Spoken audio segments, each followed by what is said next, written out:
Well, I suppose I probably should start by introducing you. So you are Patrik Schumacher.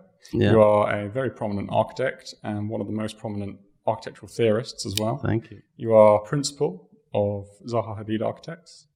And you also lecture at the Architectural Association, is that right? That's right, yeah. I'm teaching master degree studio, which we call the Design Research Lab, and for over 20 years. And this Hadid Architects is kind of filled with ex-students, all the way from the board of directors to the new entries for over 20 years. So I've also been teaching elsewhere, and we bring on students from there, but we also use these arenas for research. And there's a direct translation from a lot of the experiments and ideas we first try in the teaching arena, and then bring them slowly into competitions or into our internal research groups, and then into practice. And there are real practice relevant researches. So far, they all end up in practice. Yeah. Well, it seems to me that this practice is probably one of the most prominent ones in terms of actually combining theory and practice. And part of the reason why I sort of started this podcast was to have the conversations that I didn't see going on in practice predominantly. So how do you sort of apply the research that you do academically and in terms of theory on a day-to-day level within the practice? Well, first I want to say that the major theorists of our field have all been, and mostly have been practicing architects. Alberti is the first, and go through, Palladio and Serlio and many others, including John Sohn and Schinkel and Semper, and as well as Le Corbusier, who was a major figure, and many others. I mean, there are exceptions. So there's also a role in the division of labor for theorists who deepen that research. But I believe that's an important reflection on my part, that and my theorizing is very practice-oriented and practice-informed. I mean, Rem Koolhaas is another one you could mention of the major figures who have all been practicing architects. So how does it relate? It relates on many levels. So first of all, there's an overview orientation of where is society going. So architectural theory has to be embedded in the theory of society and its prospects of development and progress, so that you know where to invest your career in, and you're not some kind of a dying sidearm or end up in ultimate irrelevancy. So that's the first thing, and I've came to architecture from philosophy, political theory, economics, social theory. So early on, grasping what's going on, what are the internal disciplinary revolutions, what they mean, and how they tie in with, let's say, social transformation. That's very important, because otherwise you're running down. You're on the wrong side of history, as they say. Yeah. So that's the first thing, and that's the overarching headline, and that is also something which this firm is kind of, why are we so successful? Why are we moving from 4 when I started here 30 years ago, and we're 440 now, with a global reach, because we're on the right side of history. So that's the headline, but it also works through. Then it informs particular investigative strands, what one should look at, and how one positioned oneself. For instance, with respect to urbanism, with respect to architectural paradigms, and then one looks at to actually work accordingly and deepen the skill base, make the experiments, apply that with confidence. And also when you present, make explanations, even if it's difficult and unusual and innovative. There's a rationale behind this. You also win through beauty and let's say compelling visualization. So making plausible and credible an innovation. That's what we have visualization media for. But we also need to underline it with a rationale, and that can be delivered. And if you thought it through, you become quite eloquent on that level as well. Well, that's what I see as missing from most practices, is that answer to the question, why do you make certain design choices? And like the sort of tracing it back in terms of the theories that you're basing all of your design decisions on. And then it's been interesting to me seeing just how integrated your theories seem to be with a sort of wider social and political agenda as well. And it informs always the kind of future-oriented current research, which hasn't fed in yet necessarily in all the project, but will be coming.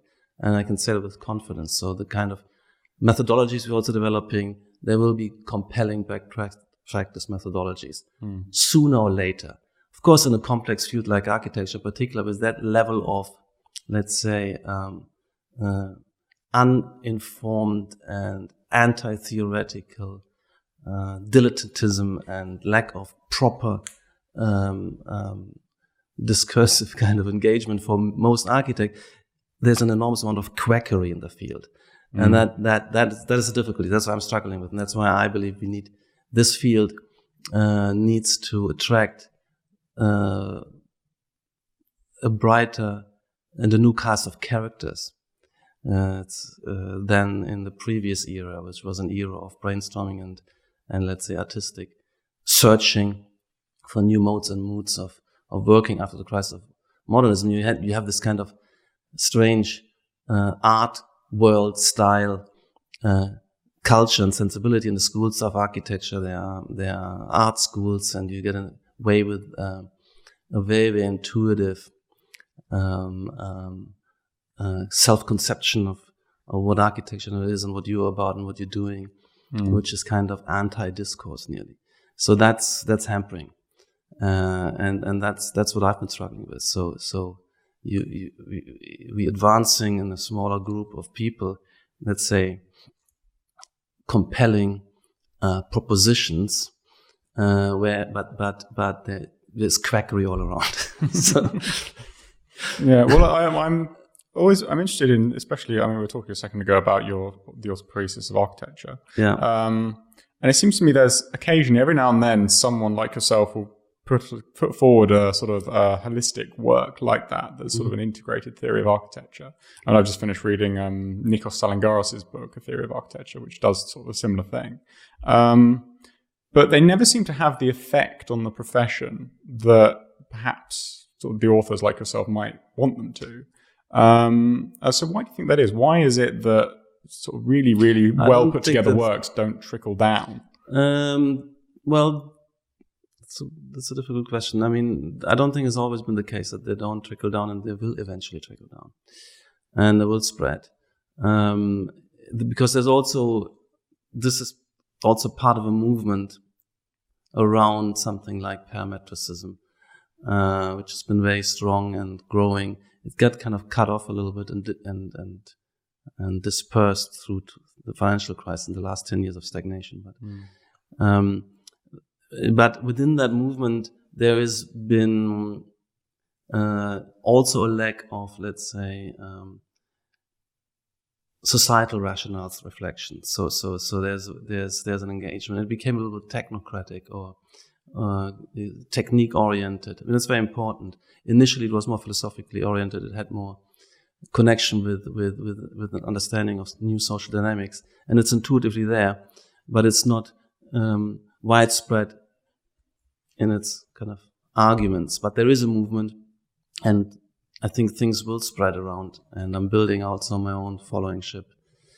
But I think Le Corbusier and the early modernists, that was quite a compelling story if you look at it in terms of this was also a movement theory-led with treatises like Towards New Architecture and The City of Tomorrow, the two books of Le Corbusier. But there were others as well. There were earlier anticipations, Otto Wagner, Modern Architecture, etc. And then there's a whole group of thinkers, writers, and an institution like the Bauhaus that worked and that took over. And from a small nucleus, expanded out, and then really transformed the totality of the built environment and the world of artifacts. And that gave the planet a new physiognomy.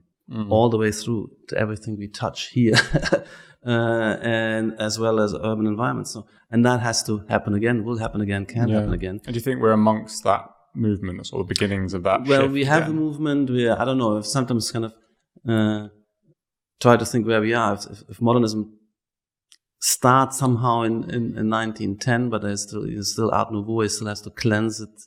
Kind of expressionism. These would be cleansed out. 1920 is a proper takeoff moment. And where are we in that? I mean, let's say the first 10 years until the early 30s, we had that. From the 90s to the early 2000s, we had a similar place with respect to early manifesto projects. They had the Barcelona Pavilion and the Villa Savoye. We had a series of manifesto projects, FOAs, for instance, Yokohama and so on. And then they run into the kind of fascism and World War II kind of disruption, and we are running into kind of another disruption, which is a kind of lack of nerve with respect to modernization.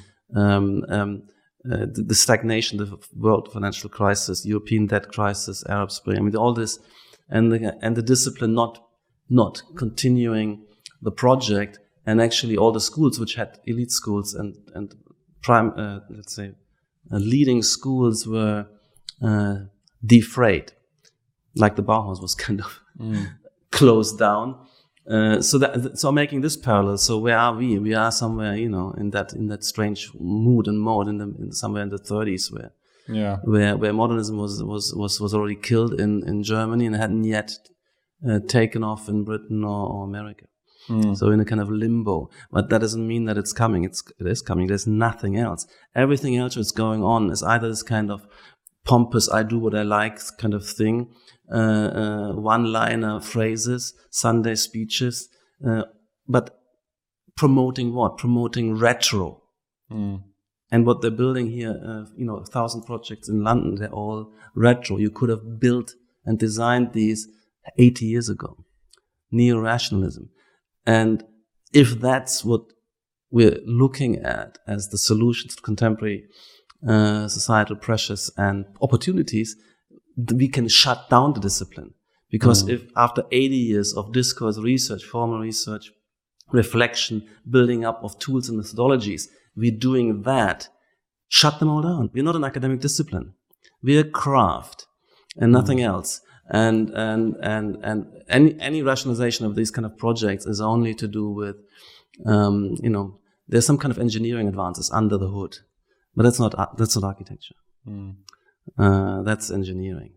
That there's now a triple glaze on insulation and a smart heating system and some kind of sustainability calculation doesn't imply that architecturally, with respect to our discipline, we have contributed zero.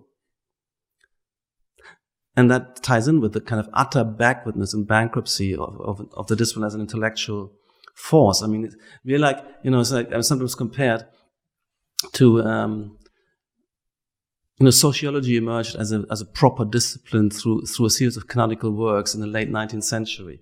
To finally understand, culture and science reflectively coming to terms with what was happening in terms of modernization in a kind of capitalist context. And before that, you had kind of a literary, humanist kind of all over the place kind of hints and so there's a formation of a discipline. Our discipline has yet to be refounded and formed once more. Yeah, we don't have a proper discipline. Yeah, well, that's one of the things that sort of I'm struggling with is how do you break that deadlock of the dead end of the discipline as it currently is? How do you create that? The problem is this: it starts with the discursive culture, challenging the discursive culture, where it's good enough that you say, "Oh, well, I like this. I'm doing it my way," and you can't. There's a kind of shutting down, criticizing each other, taking each other to task, and posing the problem and positing the problem of collectively defining discursively, controversially, the direction of the built environment and the discipline and the disciplines and the built environment's contribution to societal flourishing under new condition. You need concepts like what our concepts are, you suppose, for this network society, for instance, which is so different from the mechanical mass production society of the 1950s, 60s. So we need to start there and then understand what are the challenges for that in terms of densification, in terms of mixed use, in terms of life patterns which aren't 9 to 5 anymore, and certain distinctions between work and leisure are falling down. We have globalization. We have so many new challenges. The level of dynamism and complexity in the life process. What can we bring to that? So my theory of society is there's an underlying prosperity engine through technology, primarily the active driver. And then there's a number of framing systems and subsystems which come into play. Politics is another one. This is also outmoded. We're still living with the politics of the 1950s.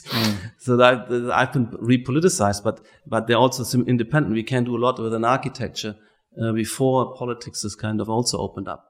Although there are also synergies of proselytizing. So I feel that partly what's going on in London in terms of the backwardness of the architecture has also to do with the clamp down on innovation, on typologies and urban planning regimes. There's also been a kind of freeze. So these are kind of conspire to freeze us out of innovation potentials. So that's why I also got politicized to it. But there are several of those. And I think, as I said, it starts with a kind of discursive culture and also which is at conferences, but also at schools of architecture. Schools of architecture, you have there's no curriculum, there's no they're kind of silos and idiosyncratic researches, and there's a kind of live and let live attitude. And my analysis is that this has to do with the fact that this was appropriate when modernism, there was a crisis and the canons were in question, the recipes were bankrupt, and there had to be a new start. And that requires, at that point, starting from scratch. You get interested in philosophy, trying to understand. There was also modernization theory was also bankrupt, so you got into all this kind of post-modernist deconstructivism that was absorbed, but also artistic regimes, and you get a kind of brainstorming chamber and cast of character which is very different. There's no, it's kind of the Wolf Pricks, the Zahadids, Frank Gehry's of this world made an impact, and rightly so. The great innovators but they also were tied up with theorists, with Peter Eisenman, with Bernard Tschumi, Ram Koolhaas. In that deconstructivism group, for instance, which I'm very familiar with. And you had, but it was right to have at that point something like the AA, where there's an enormous degree of unboundedness. I call it the brainstorming chamber. And that's actually what the art world is. And then the kind of assimilation between a discipline like architecture and art made sense temporarily. It's actually what you found also at the beginning of the Bauhaus. If you look at, somebody like Gropius and Mies and later Hannes Meyer, and next to him is kind of something like Itten or Schlemmer. You just have to look at their faces and demeanor, or Malevich. These were mystics. But it's interesting as you look at the Bauhaus trajectory in the mid-20s. They were gone.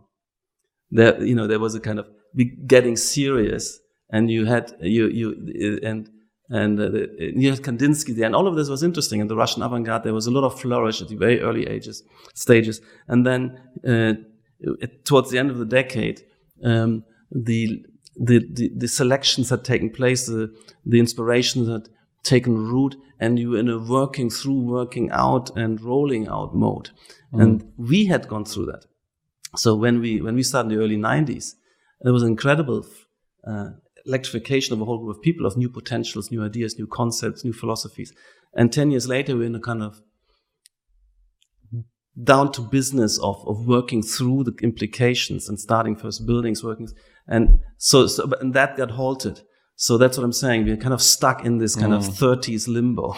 Yeah. Well, I think one of the things I think has put you, or I suspect is a reason for you being in such a prominent position, especially theoretically now, is because of your sort of philosophical and mathematical background. You've been able to integrate those two disciplines with architecture and with a sort of interest in society and politics as well, to form a sort of cohesive intellectual framework, effectively. And it always amazes me how little talk of philosophy there is in architecture schools, especially, and mathematics, given how relevant they are, especially on the theoretical side of architecture, but also on the practical side. To some extent, it's natural. It's difficult to bring everybody up to scratch. But when we, in the late 80s,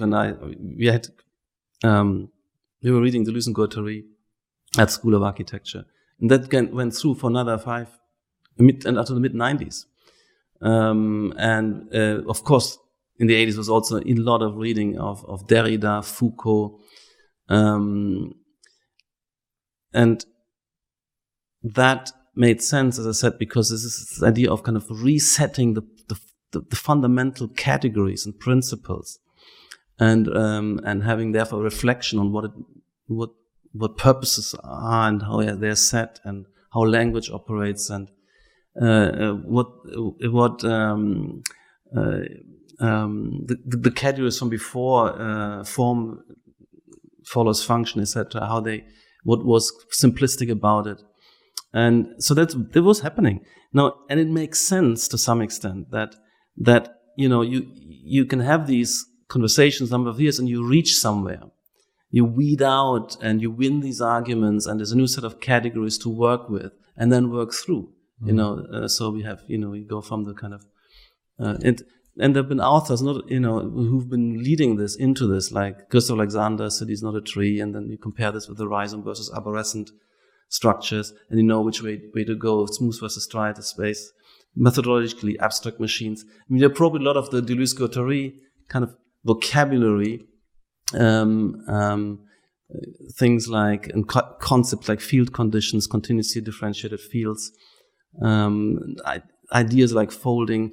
So these came together, and then you're working through it, then you start, and this is what happens at AADRL. The kind of bookshelf shifted gradually from reading these texts to learning these techniques, and you have software manuals taking more and more space. And when you're in and so there's only kind of limited amount of time, and there's cycles of innovation which you don't go through the basics anymore every now and then. And physics and all the sciences, if they have a kind of paradigm crisis, then the philosophers come on. But if they're working through a delivery of a new power station or rocket, the philosopher is kind of, I know. I see this is what I've seen. So it's kind of dialectically in this sense. The problem is always then to limited time. So when we bring in new generations of students on, we take it for granted. We have all this history and understanding, and they only come in on the end of that. That's difficult. So ideally they should kind of be brought up to speed, and we still try to do that in some of our seminars. But that's the difficulty. So then you have you only those who've been around for the 15, 20 years have the full depth of and robustness to defend that also on philosophical grounds, on political grounds, and then the kind of latest crop, those who invest all their time in executing and creative code writing, etc., they are then vulnerable they could be kind of tripped up by a philosopher or something. That's a challenge, but I want to come back to this.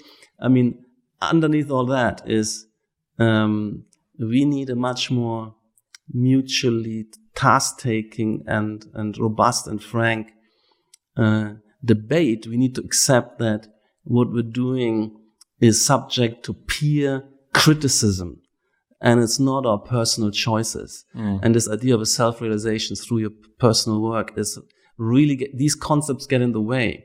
And they're also defense mechanisms. And you shouldn't be allowed to just, and if you're dabbling in a district of a major city, we shouldn't let each other get away with this dabbling and quackery. And that's a tough one. Problem is, of course, if you have still a majority in a kind of quackery stage, then you don't have the momentum. And that's why I need kind of combatants who support the ramping up of the rhetoric and not letting everybody get away with their shallow claptrap. Yeah, no, well, that's part of why I'm having these conversations, because I want to sort of open up the intellectual sphere effectively for architectural theory and for people to actually justify what it is they're doing. Because there's just a complete lack of anyone sort of putting forward any real logical arguments about why it is they make their particular choices in most practices. And the profession is really suffering for that, I think. Yeah. It's very constrained and quite banal, and the kind of, I mean, if you do, the more you do just replicate well-rehearsed and corroborated standards, then they might still be anachronistic. You don't need theory. So I mean, the whole theory thing is tied in with innovation. So that's why in if you have this kind of era of, and also theory then accelerates innovation, but it's comes as a necessity. So if you have, the design discipline or architecture starts as an academic design discipline with the Renaissance. So it's before that, or everything before that I call tradition-bound building. It's indistinguishable from the vernaculars. And you just do what has always been done, and you tinker a little bit, you adapt, and it's very dogmatic. And like all societal processes were dogmatic routines. Would you even include the Gothic? And Gothic is a transition phase. Romanesque is just a kind of bastardized vernacular of, And anyway, you have to say these are some monuments where there's a little bit more of a tension. There's one church and one palace, not even a palace, in the whole city, and the rest is just the vernaculars, right? And the Gothic, of course, there's some sophistication, but it's not architecture because we don't have architects. We don't have fully designed structures. They grow over 100 years through kind of certain rules and methodologies. Yes, there is something, and there's no theory, no discourse. So it starts with Alberti, it starts in the Renaissance, and it is important to see only in the Renaissance you have a fully designed design before building, and maybe also as an effective contribution to discourse without ever building. And that is because you have a full, complete set of drawings plus visual simulation through perspective. And then you also have theory. You have to defend, because if you do something different from what has always been done, what's expected, you have to explain yourself, you have to make an argument, and you also have to show through simulation, through visualization, to overcome that initial resistance. I mean, and that is fair and right. So that's why architecture has to come together and is born with drawing, perspective, and text, explanatory text. And if you look at Alberti, it's very interesting because he is tying the good architecture to the good society, the good city layout. It's the good polis, the good city state, and the villa is the household and the way it's functioning. So there's a strong reflection of obviously societal purposes and the advantages of these new repertoires, and an emphasis on innovation, a very strong emphasis on originality and innovation.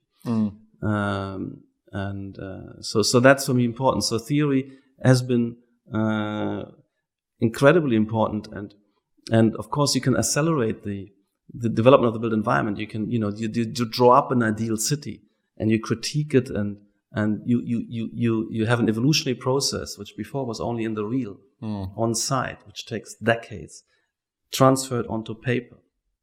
You can kind of simulate and critique, and then the acceleration, what's then happening with the sense of rollover of kind of ideal city states, city plans, but also then moving from the Renaissance into Mannerism, into Baroque, into Neoclassicism.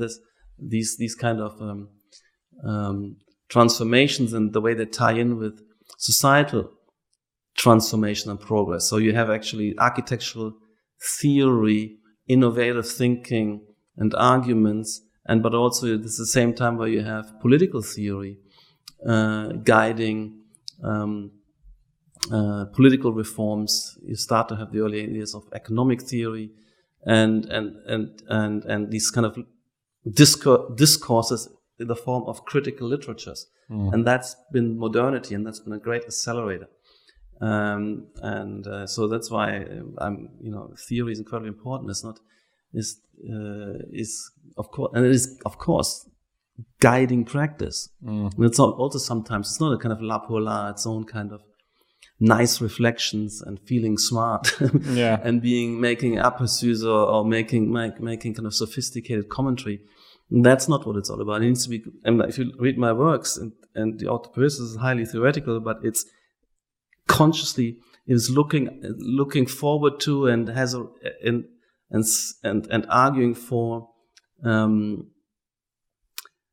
theses which have practical relevance, which orient you where to go, where not to go, heuristics, methodologies, values to pursue, and kind of research programs going forward. So Volume 1 is kind of the new framework for architecture. Volume 2 is the new agenda for architecture. And I've set out research program which I'm working through right now, this what I call a semi-logical project, for instance. And I'm working on Volume 3, which is a new practice for architecture. Well, so bringing it to bear, and that was also what if you look at City for Tomorrow, it happened. I mean, I have this lecture where I show you the images of the city for 3 million inhabitants, and tons of photographs of the built world from the 50s and 60s. Yeah, well, it seems to me that there's a big gap between the theorizing that goes on in academia and in written works and that kind of thing, and the actual practice. Now, there's a lot of practices that sort of talk a good game effectively, but then don't seem to be implementing what it is that they're talking about. And just like you say, sort of regurgitating the same kind of designs over and over again, which with no real sort of shift in philosophy.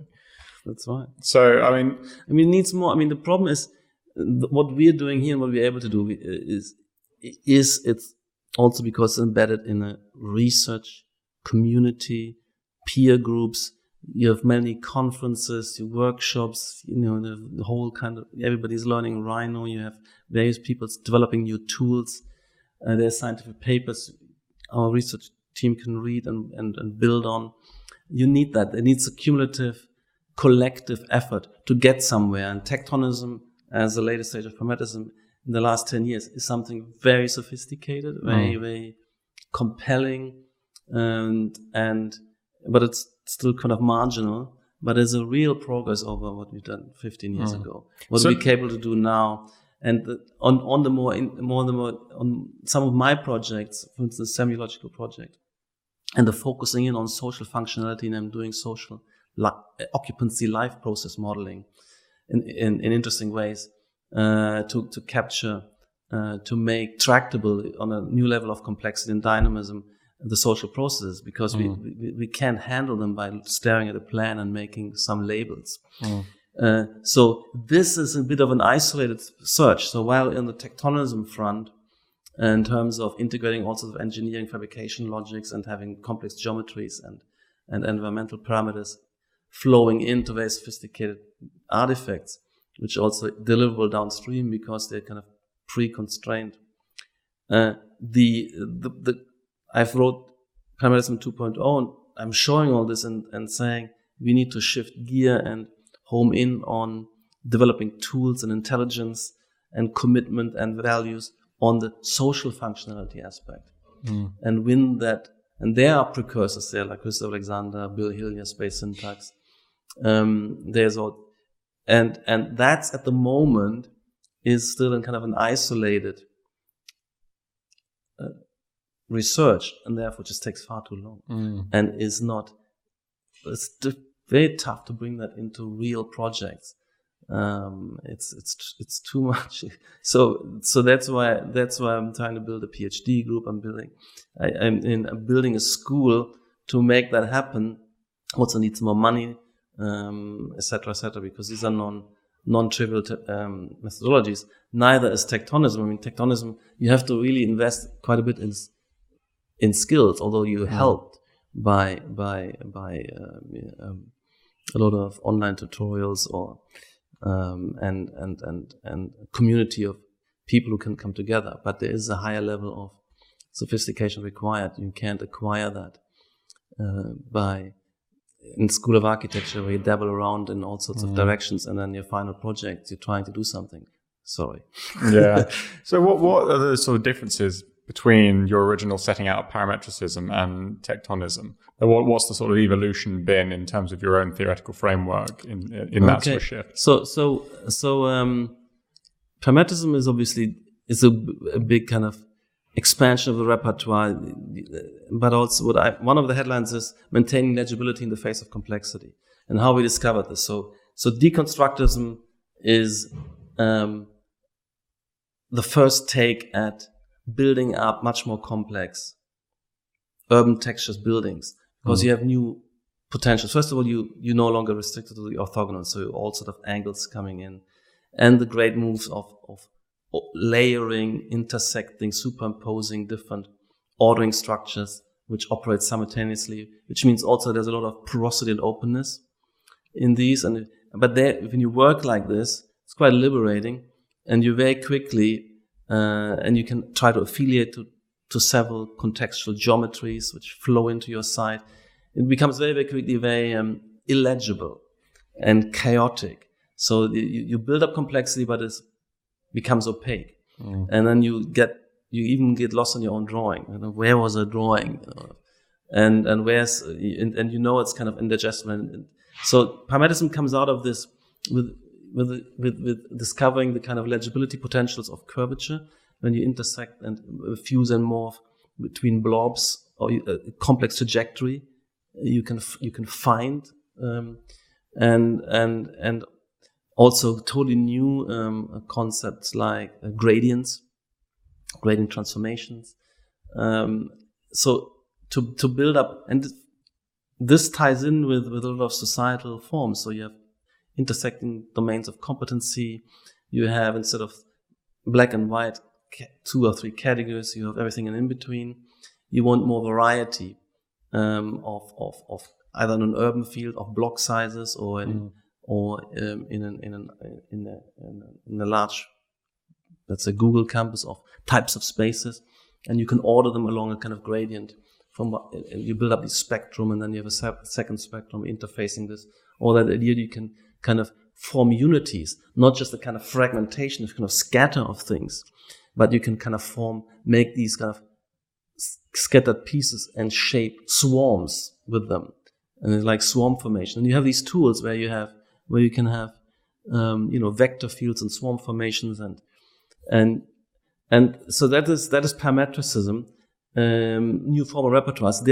They initially don't recognize any buildability constraints, engineering constraints, and you end up therefore with building these structures where the Porsche of structure is kind of 3 meter.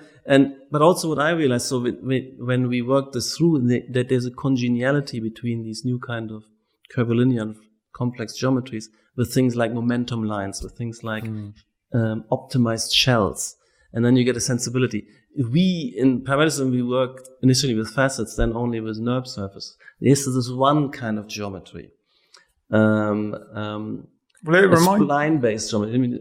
But now we have, now you have tensile forms, ruled surfaces, compression-only shell, curved folding. So you have a whole panoply, first of all, of characters, which we can distinguish.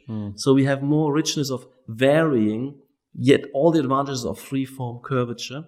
And we can optimize for structure. So we take out all this hot.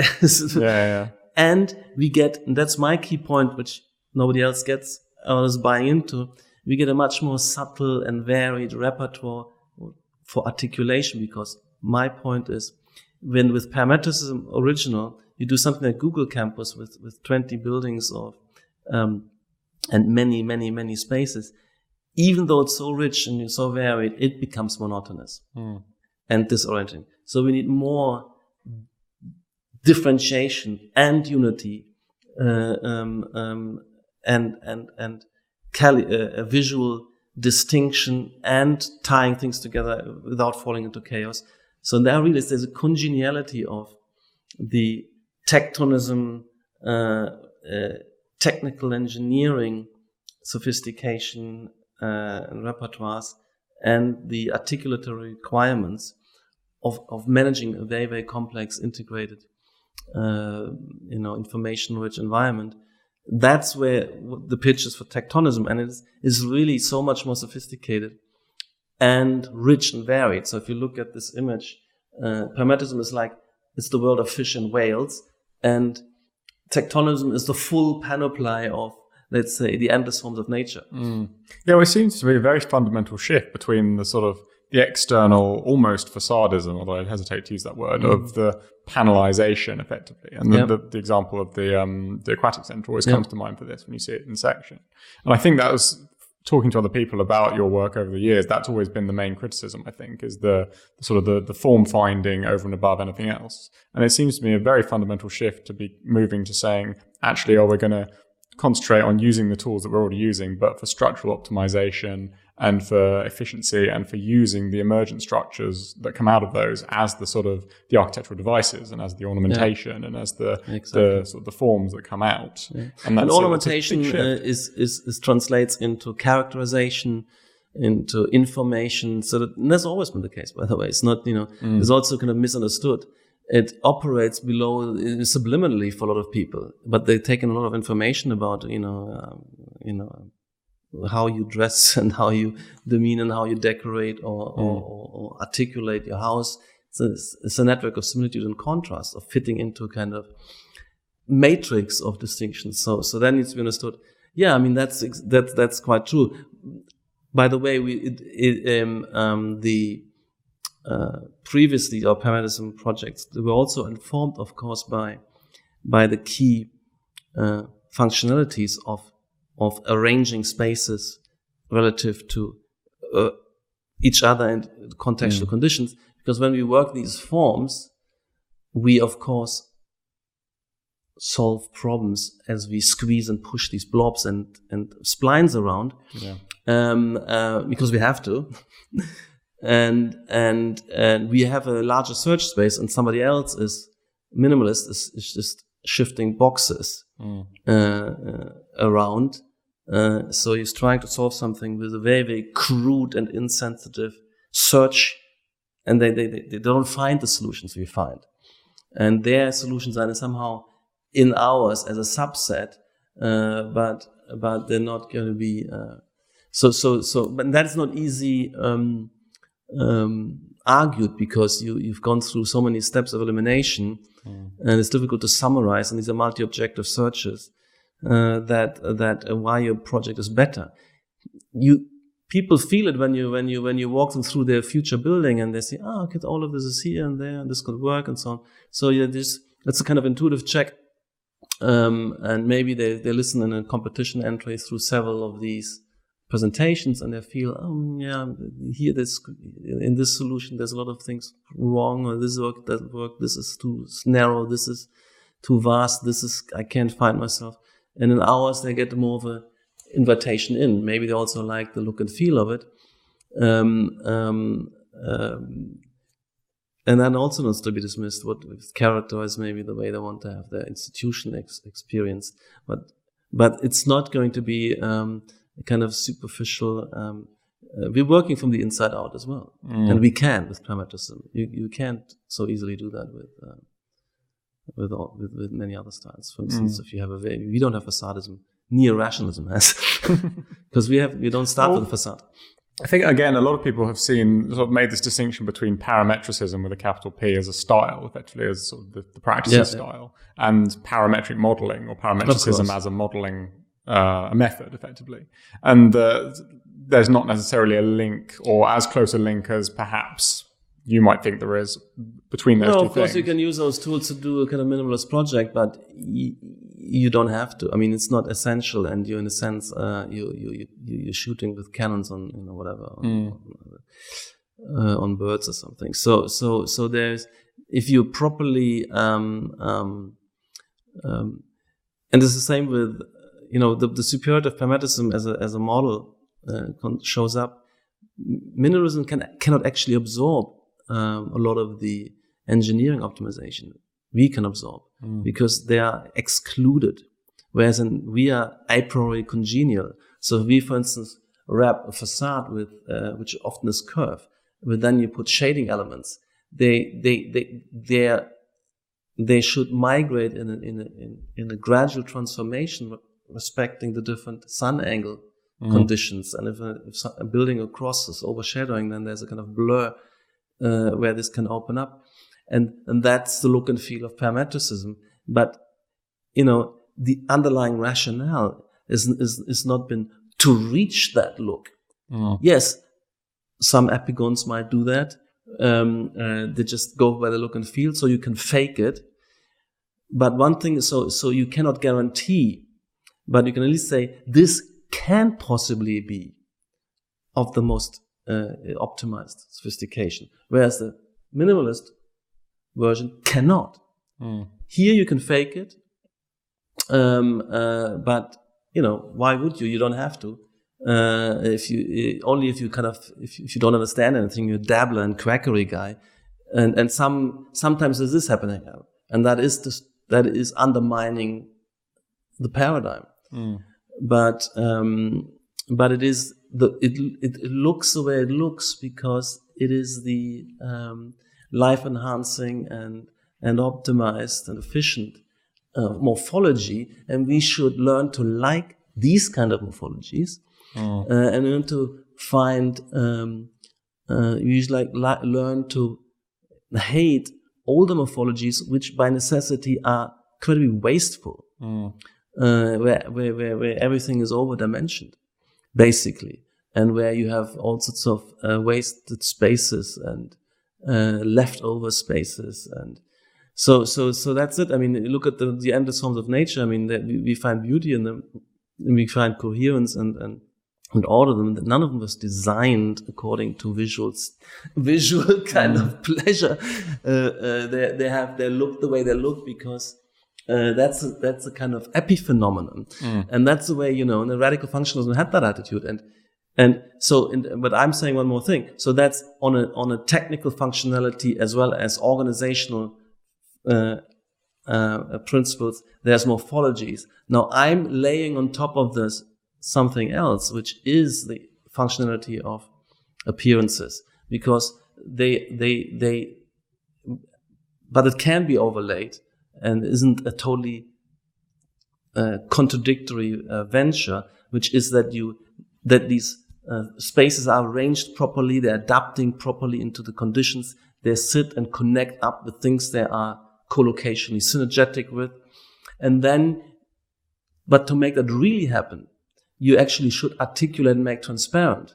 You should empower users, end users, and visitors to see what belongs together, what is where, what connects up with what in the context, what leads to where, what's coming. So there's this kind of visual language, visual communication agenda, which is an absolute critical agenda for social functionality. There's no point in making all these arrangements and then nobody finds them. They remain obscure.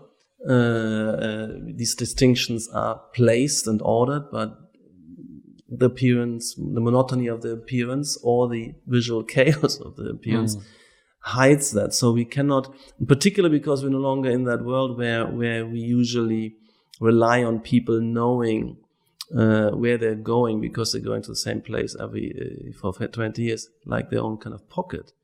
But even then, I mean, even I have to concentrate sharply to find my entrance door every day in this because they're identical. So that's a waste of time. So visual, first of all, is these morphologies. The starting point is that the morphologies which are working, and we should learn to like them. On top of them, and then with those, repertoires, I'm having an additional work effort, which is, I call it also the compositional stance. We always had it, where you're trying to make transparent, and you're trying to make legible, and you also encode a semiological text into those in a way. It's not only the perceptual graspability, that's one thing. So Gestalt psychology, it's one of my researches. So what allows you to kind of separate figure from background, or how can you group this kind of group? How do you group elements into entities and sub-entities? You can't, if I look at this table and I have kind of 50 things, it's just chaos. I'm grouping things by similarity, by contiguity, by continuity, by the way they describe a figure. That's the way I'm decomposing a complex scene. And this is becoming a problem now because we are facing complex urban scenes. And I can either go in there and be stunted like kind of a... Do you think more so now than previously? Of course. And we should, at the moment, of course, we're tampering this. But yes, of course. Because if you go to... you don't have that problem in a very kind of... in an suburban... thing, or in a city which has one square with one church and one palace, and then a kind of neutral fabric or something. A Renaissance composed plaza with 3 objects, which are neat and separate and distinct. Now, if you have mixed use, complex, interlacing institutions, uses, offerings, hundreds of different offerings, piling into an urban density, and I want much more density, then legibility becomes a problem. Also, if you have this kind of endless connections through, if you go into Hong Kong, it could be quite confusing. If you go into an airport or into a shopping mall, you have to then boil it down to the simplest of mental map diagrams, and that is a problem. So these issues are serious challenges, in my view, and an intelligence the discipline should build. And there are sort of wayfinding experts and so on. Well, we don't look at that. But also then they use signage, but you can't kind of signage. It's got to be more intuitive. Much more intuitive. Yeah. The full, the structure, the major spatial moves, the fenestration, they have to do the double up doing that, let's say, what we call orienting, navigation and orientation work. Well, in terms of the sort of intuitive use, another thing that's I'm still sort of undecided on in terms of your work is the use of the curvilinearity. Yeah. But especially on the macro scale, especially when it comes to plans, for example, because you don't perceive a plan when you're standing on the ground walking around it. And I wonder about whether or not there really is much utility in applying those sort of curvilinear geometries on such a macro scale. Well, on an urban scale, 100%. I'm very, very convinced about that. Also, you give urban character identity figure. This is my research into figuration, not just, let's say, space syntax, it's just an objective configuration. What is textures more permeable, what's connected more, what's more centrally connected up. And he calls them the non-discursive. They're basically invisible characteristics. They should become visible. And how do you do that? And but on the curvature side also in the space, if we have very complex spaces with multiple deep vistas, it's very, very helpful. Because if you start, and we tried it, with flat planes and sharp corners and angles, you end up with a kind of illegible kaleidoscope. It's difficult to hierarchize, difficult to articulate. And I have a lecture where you can find where I'm demonstrating making parallel compositions. So I'm here having a repertoire where I have only straight lines, even an orthogonal, and here I'm building up a composition with blobs and ellipses and intersection. If you go for it, things like intersection, for instance, if you intersect the cube with the cube, the resultant is yet another cube, which is blind and indifferent with respect to which two cubes are intersecting. Large cube, a small cube, a rectangle. The intersection space has no registration. But if you take two ellipses, or even circle and ellipse, or the intersection shows you how big is that space, because it gives you the intersection. and whether it's an ellipse or circle, how large it is, which directionality it is. So that's what we call information richness. Similarly, if you say block colors versus gradient colors, you can color code a plan, but if you make it in gradient, you can show you faded off from the entrance, or you faded from the center to the periphery. So gradient coloration is superior to block coloration as an information delivery. Curvature, when it comes to building a complexity, is superior to rectilinearity. So you have to, and these are the tools, or let's say these are the repertoires and also the aesthetics of parametricism has two striking, each of these features, striking advantages over the kind of minimalist repertoire. This is the kind of demonstration I make. And that's, I call it the superiority of the curve. And it's just compelling argument. And the same as when you wanted to fit into a site which isn't rectilinear. I mean, and also mediating between levels. Yeah, well, Grace comes to mind. Dom project, very stunning shapes, entrances, underground, overground, different levels, landscape. So how do you solve that? Well, you get a clear figure, you get clear hierarchy of trajectory.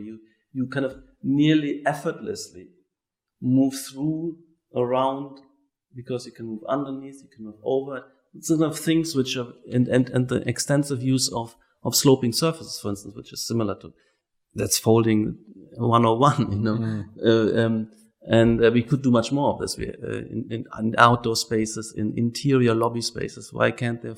I mean, there's regulatory nonsense coming up where you have to have now kind of handrails and shit like that. It's everywhere. But if you look at some of a pioneer like Oscar Niemeyer, yes, the lobby flows and goes where it wants, and that's the kind of there's just I call it the superiority of the curve, and it's just is one aspect of the superiority of parametricism. Now, even saying this is usually people kind of find as revolting, right? They find that a pretense and an insult to what they're doing. But that's what I said earlier. If we don't allow to say something like this, then we don't have a discourse. Yeah. Let's go all home and do our own home knitting. Yeah. Well, it's not even just the fact of putting forward a particular alternative like parametricism. Yeah. It's merely saying that maybe there's an alternative to what you're doing that's better. We have to qualify. We have to allow to say this is better. This is not. Oh, this is different. No, this is not different. This is better. And you look at somebody and they revolt in horror, and you think I'm a kind of cultural outcast. I don't know. That's what I'm saying. The culture of discourse is dysfunctional. And that's the meta argument of the first one. And I'm just doing it. And instead of saying, if things are just different, we never get anywhere. We can't, it's just accepting difference and saying something is better is the end of conversation. That's no conversation worthy of having. Well, people, I think, use any criticism they can find of your work or anyone else's work that's put forward as a reason to not change anything. So if there's one aspect of your work or anything else that someone doesn't like, they'll say, oh, well, therefore the whole thing's invalid and I'll just stick to what I'm doing now, which is just a completely ridiculous argument, isn't it? They can't defend it. And it goes even so far. There's this guy at the AA, Pierre Vittorio Aureli, who I like him to some extent because he has a project which integrates strong, let's say, formal compositional stance. You should have one. It's not just it's all equal. What kind of morphologies are we working with? We are pre-setting our whole career, maybe with the wrong set of formal repertoires. You have this, at least you have, but you have one. And everybody has. It's at least self-reflective. And anyways, offers this, and he has architectural theory, which is also tied up with the political stance. Problem with this is so respect him for that. And there's a certain energy and, let's say, passion in these works he's doing with the students at the end. So problem is that it's the wrong formal repertoire. It's a backward one, and it's the wrong politics. It's a very backward politics. he has to end up saying, in a way, I've challenged him, and he sort of cannot answer. I have to admit, because he's resting with the neo-rationalism of early Rossi. Look, there's a certain fascination with making a bar like Galataise, making it a kilometer long and having a kind of neutral square grid running on it. It's a kind of super studio meant that as irony. And I don't know about Pierre Vittori, some of his schemes. He calls his film also dogma. Great. And I don't know how serious it is, but I think it is serious. And so he makes this kind of this mega square, imprinting it. It's like inspired by, it's just an intuitive inspiration. He loves this kind of Rossi, the early OMA impositions. It's a kind of super studio taken literal, which was meant to be a dystopian kind of. But so he has to say and does say, I said, why are you hooked there? This is mid-75. Don't you think there's nothing exciting? Nothing happened? No innovation through the 80s and 90s? You don't, in 2000, you recognize nothing of this? He can't. He has to admit that somehow architectural progress stopped in 1975. And I mean, just then you have to say, why didn't we shut down? Yeah. Or was it all some kind of aberration? Well, why do you think that did happen? Is it the perniciousness of sort of the Foucaults and Derridas and French left bank side of influencing academia in the architectural sense as well, of putting forward this sort of subjective idea as opposed to any potential of an objective truth or Well, no, I mean, I think I submit that let's say post-structuralist, post-modernist loops of reflection, and I don't see that as a negative. I mean, I see it as a transitional stance of breaking up, and the deconstructism of Derrida is very healthy. I've learned a lot. There's a lot of insights there, and that the grand narratives which we had, which was kind of rolling out a certain, let's say, modernization model, irrespective of local conditions, and that the idea that you would have, in 1950s, looked at if you can just roll this out across former colonies and so on, and you have kind of linear roll-up progress. I mean, some of these there were hard lessons to be learned, and these things didn't happen. That's why these and also the revolutions, the socialist dream and Marxist dream of the revolutions of the 60s didn't happen, and that was a lot of, to a certain extent, it's a kind of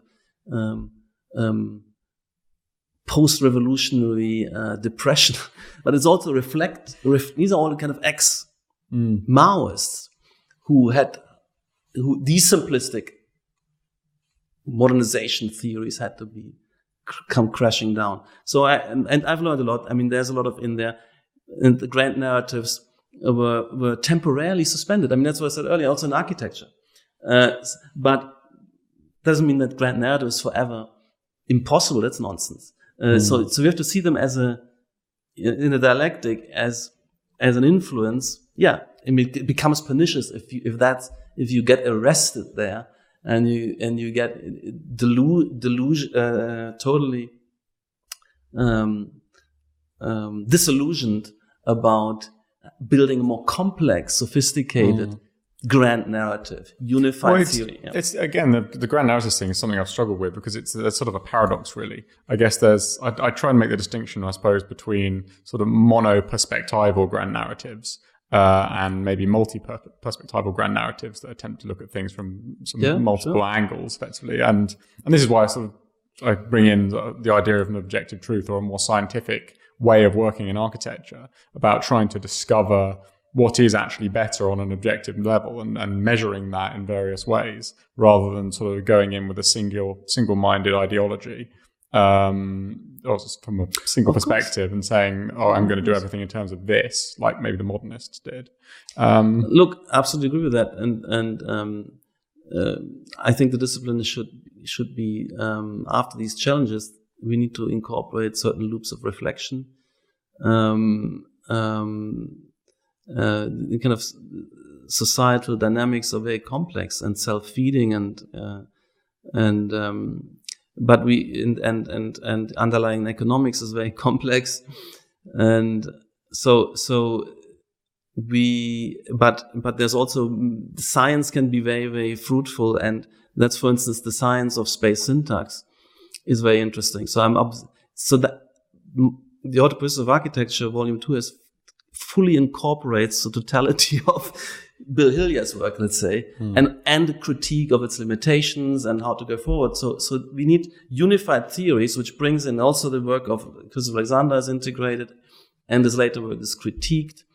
So we need to build a new curriculum. We need to build a new science-based discourse and practice of architecture, and I call it theory-led discourse and practice of architecture.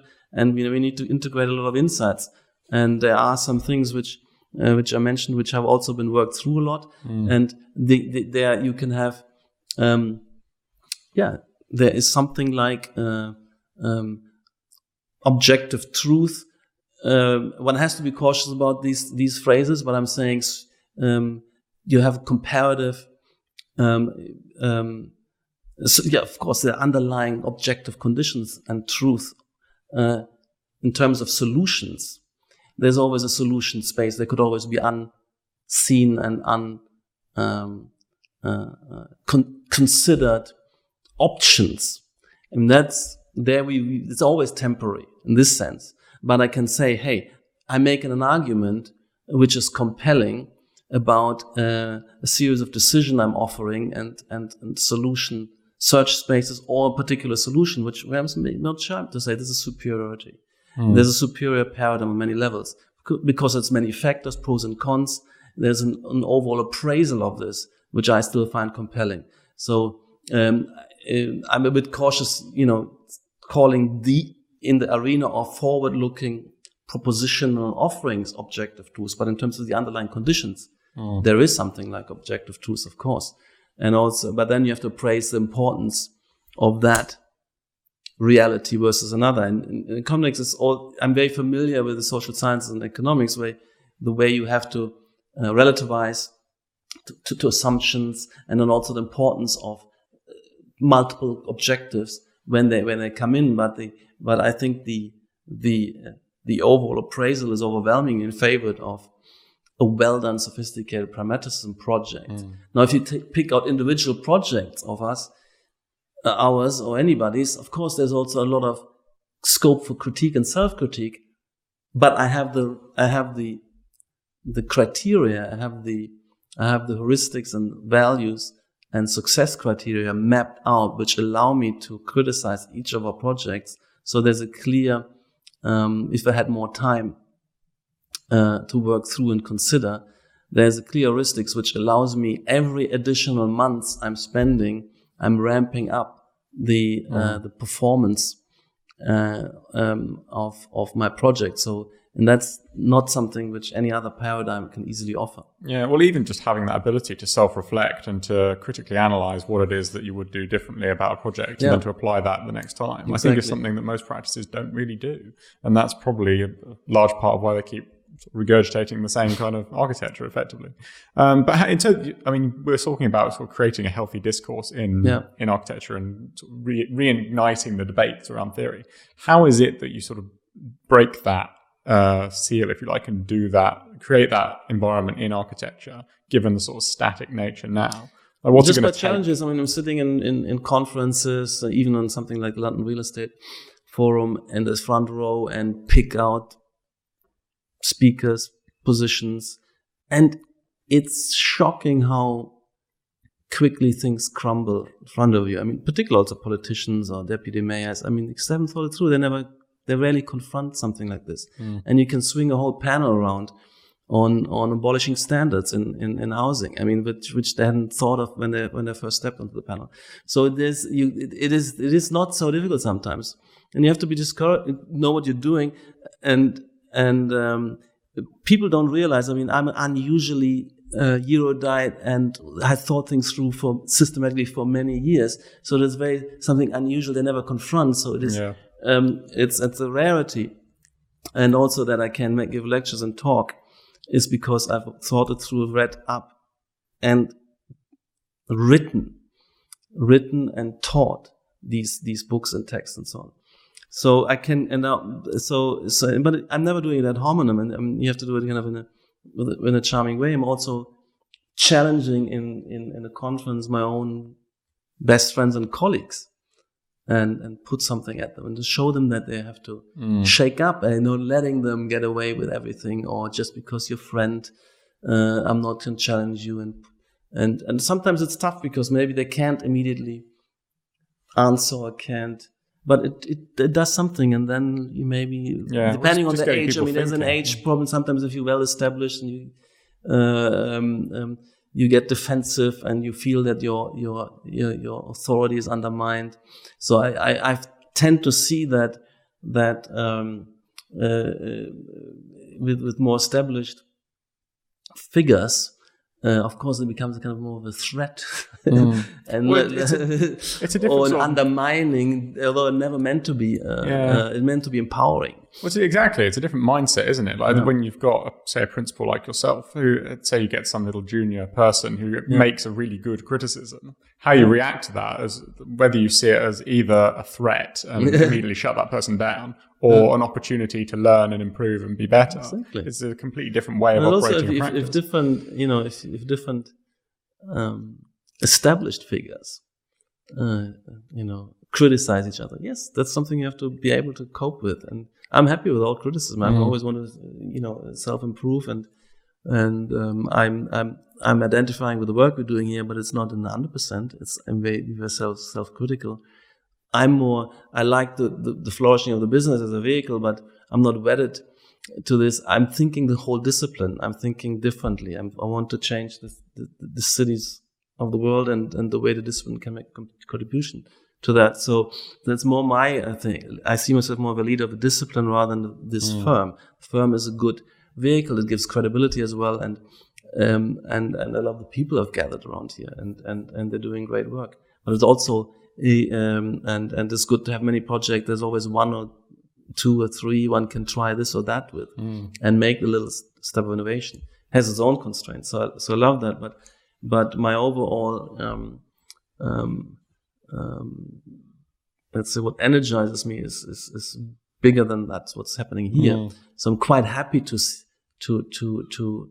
always to see others flourish as well, and I find it interesting. We look a lot what others are doing as well. It's competitive in a nice way, but also want to empower other figures. And I'm happy to receive criticism for the idea of self-improvement, for the development of the discipline. Yeah. Well, I've sort of admired the kind of fire that you've brought to the architectural debates over the years, and to some degree of controversy, I suppose. But maybe that's more reflective of the sort of the environment of architecture. In terms of the political side, I was interested in your article for, was it Center for Policy Studies, I think, about housing. Yeah, this was for the Adam Smith Institute. Adam Smith Institute, that was the one. And you've described yourself as an anarcho-capitalist, which I found particularly interesting. Though you mentioned some of Marx's early works and sort of subtleties in his arguments. And I think it's very easy to sort of broad brush Marx as sort of insane and beyond the pale, but actually there's some tweaks very, in there very that are important. okay. Well, look, Marxism is an incredibly important intellectual current, and I like schools and movements. That's where you make real progress. But also the works of Marx and Engels. I mean, there was a collaboration there, and he had absorbed a lot to reach the works of Hegel, but also the works of the English economists and French economists.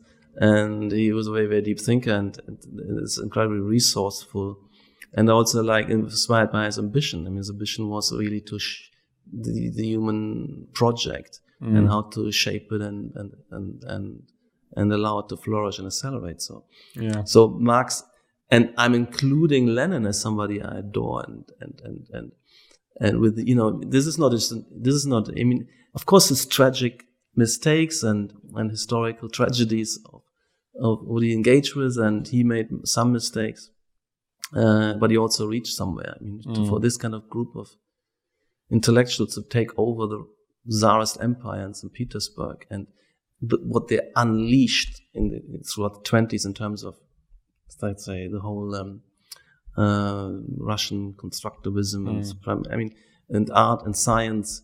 It was amazing. And I have this collective works on my shelf. So here's somebody who is not a time waster, but he's going to philosophy. He's going into philosophy of science and Trotsky as well, because they're struggling. Also, they have reflections about the use of language and the meaning of language, because they're using language and trying to understand the world, but also trying to communicate. And their project was so much more ambitious and complex than anybody else's project at that time. That they're making big intellectual advances. There's a kind of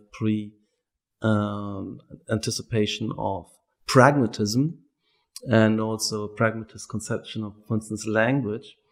That these are kind of full 20th century was kind of then fully redeemed kind of anticipations, let's say, and something like historical materialism as a way of writing history, and also with a conscious forward planning of and shaping of history. These things stand. What doesn't stand is a particular anticipations, particular recipes and visions of where extrapolations from tendencies they observed. That didn't work out. I mean, I have my other heroes since, for that. But I'm actually working, but they're dovetail. I mean, there are many ex-Marxists who are now libertarians and anarcho-capitalists, by the way. Exactly. Because it's still the same project. It's about the transformation of societal system and seeing societal political systems as barriers and fetters if they have become obsolete and anachronistic, to unleashing the human potential which comes through technology, through education, through globalization. So it's the same project, but different recipes and insights and lessons learned.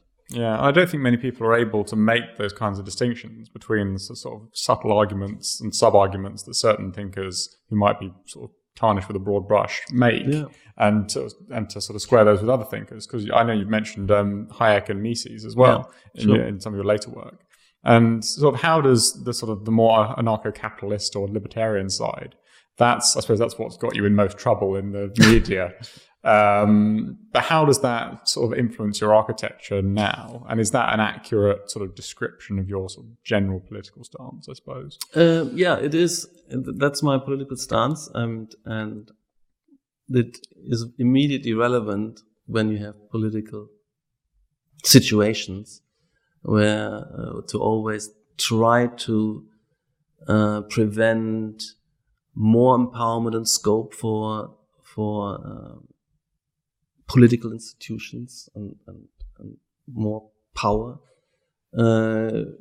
Always be against that, and always opt for and call for more dispersed and scope of action through individuals, firms, free charities, free associations, non-governmental or governmental, non-profit organizations are of course included there. So that's and that immediately feeds into how one appraises planning regimes and how one analyzes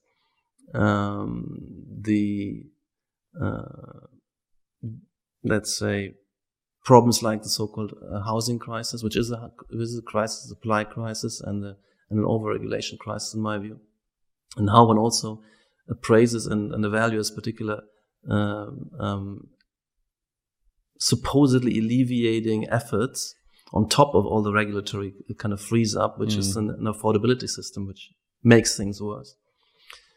So these are insights which come out of that discourse, but it is also based very, very broadly in science, in economic science, because a lot of these analyses are shared by virtually a huge majority of economists. Yeah. And on the other hand, I also accept the collective action issues and negative externalities being abundant in the built environment arena. So yes, that brings me into trouble, because there's also a false culture of discourse in general in society, not only in architecture, which I find problematic. This kind of over-exaggerated political correctness, where certain dominant themes, if you deviate from them, you cast out. It becomes toxic. It goes ad hominem very, very quickly. I've been excluded from a conference recently in Denmark. Surprisingly, it's my first experience. I was really quite depressed by it, or shocked by it, and where supposedly some speakers signal that they wouldn't want to join as long as I'm still kind of speaking. So and the organizers made the decision to disinvite me.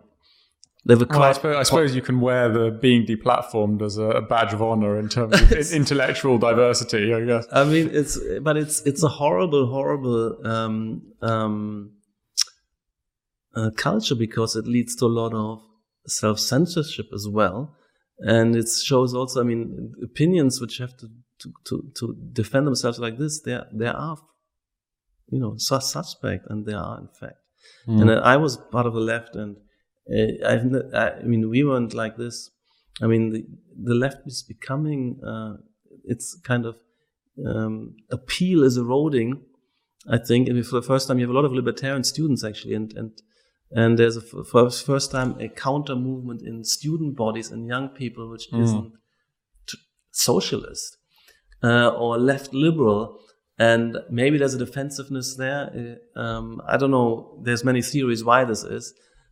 But it's highly problematic, and the ad hominem thing is what's really the killer in all this. I mean, to be smeared, to be name called, is totally uncalled for. Yeah, and it undermines the ability to sort of have a proper argument about ideas and thoughts, doesn't it? That's it, and it becomes kind of damaging. I mean, to people. So I mean, I've survived it, and I'm not going to be easily subdued. But it is a problem. It's a shame.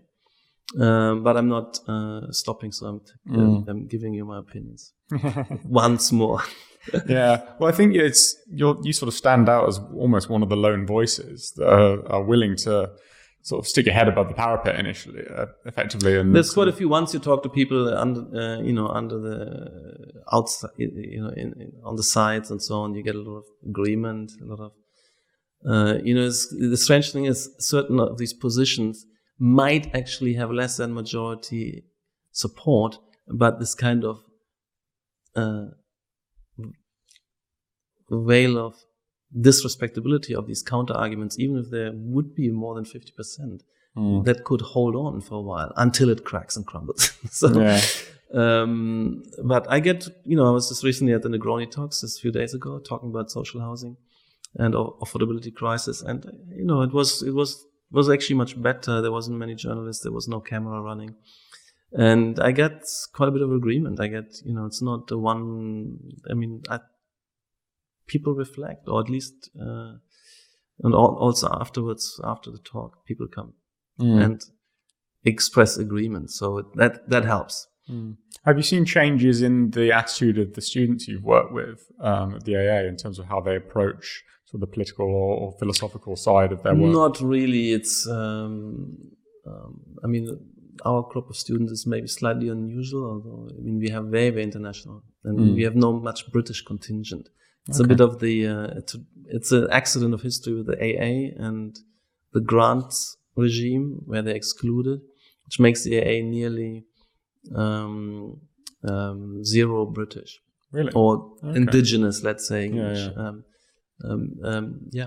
And there's the great alternatives right around the corner at the Bartlett.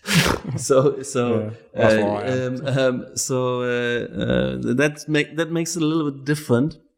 And it's a bit of a shame that this is there's an exclusion there.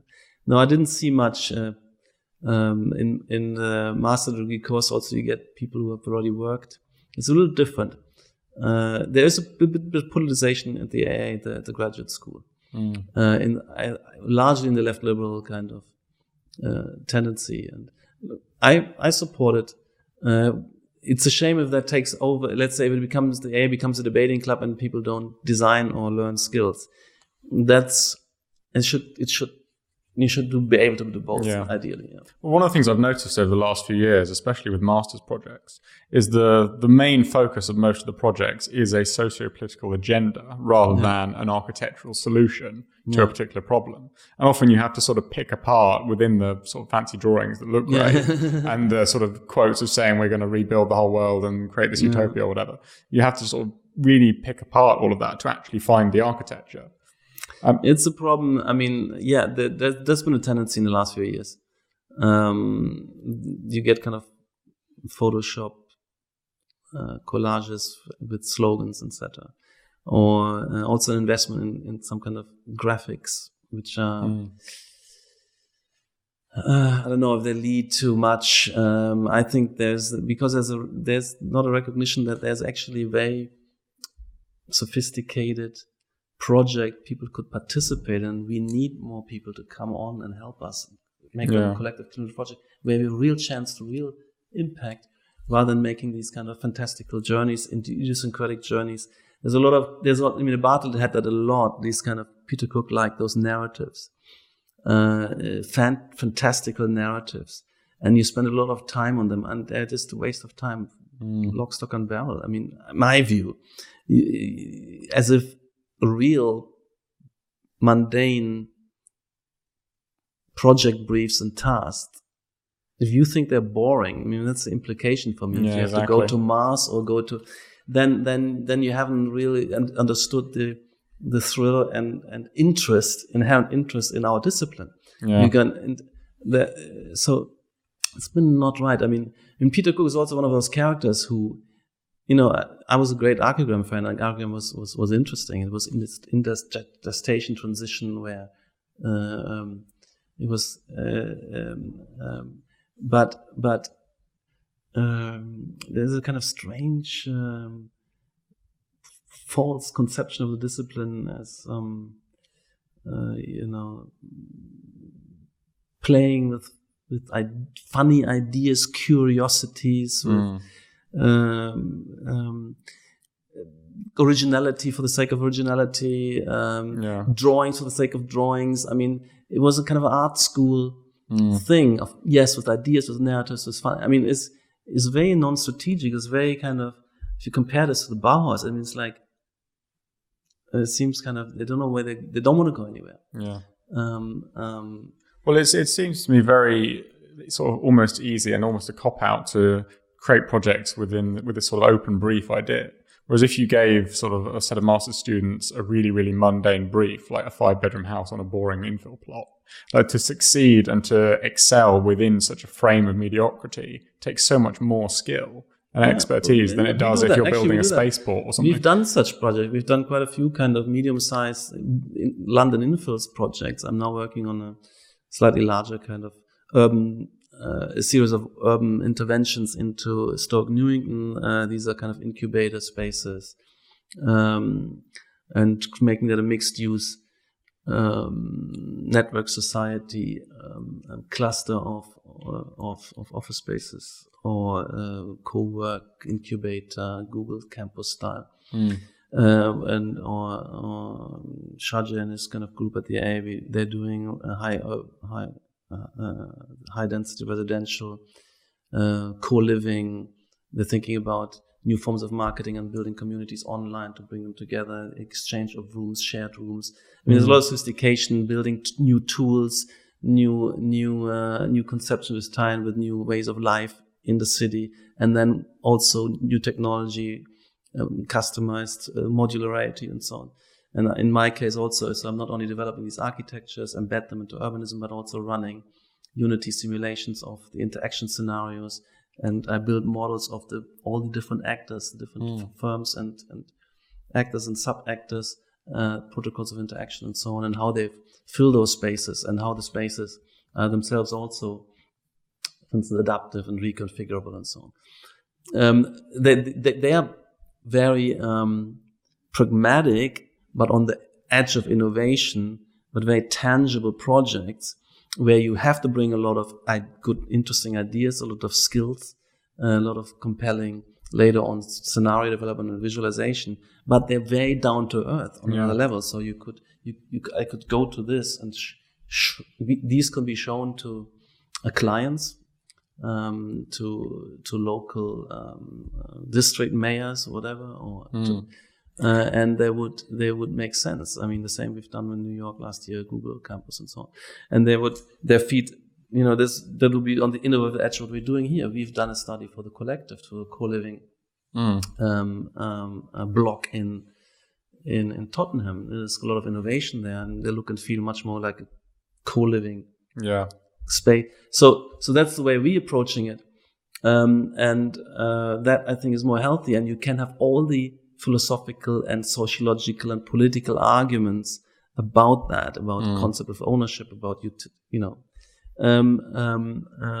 about the societal purposes and political frameworks on the project. So and I agree. So and that kind of is not happening enough, and there's a kind of lost opportunity. I mean, also a lot of these characters. I mean, it's disempowering for them if they come out after 5 years having done 5 of those, and it's going to be very hard for them to. I couldn't hire any of them because I don't know what they can do. They haven't designed anything which I can appraise. Yeah. Nor is this kind of the intelligence.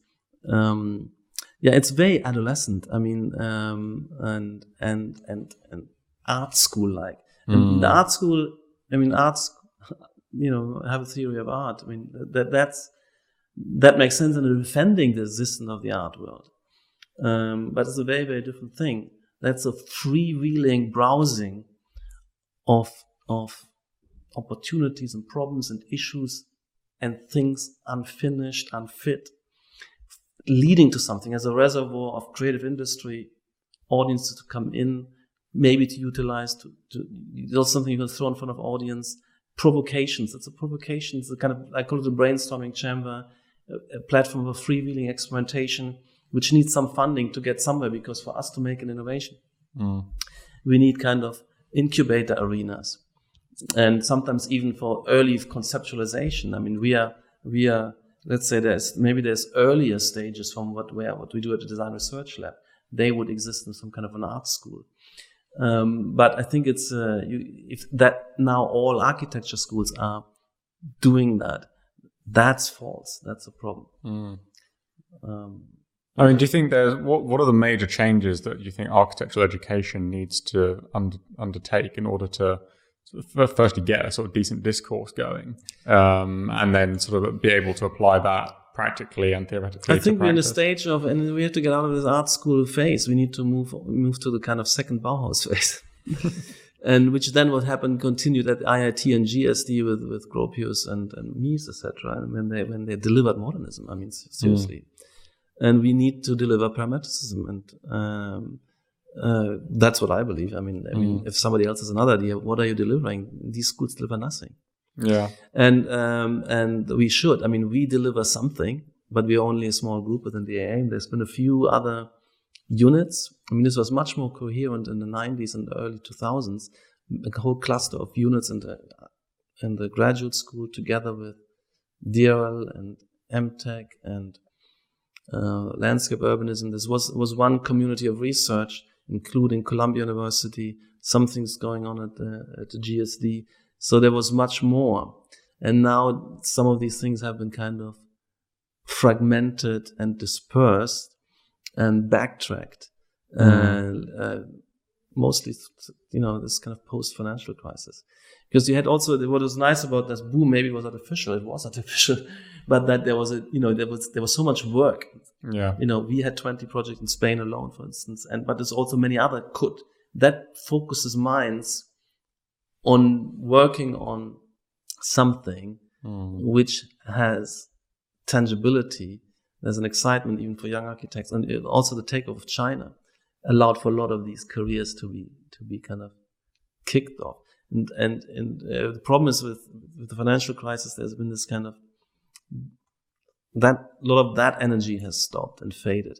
And then there was a lot of reflection about capitalism, a lot of anti-capitalism, Occupy movement, politicization of the student group, and they were grappling with that. I mean, I was never. That's when I became a libertarian, and I quickly realized, and I was really prepared for that. I wasn't defrayed. Doesn't mean that we have a radical reset of a direction of a civilization, and paramedicism is now obsolete. Not at all. So to appraise that event properly,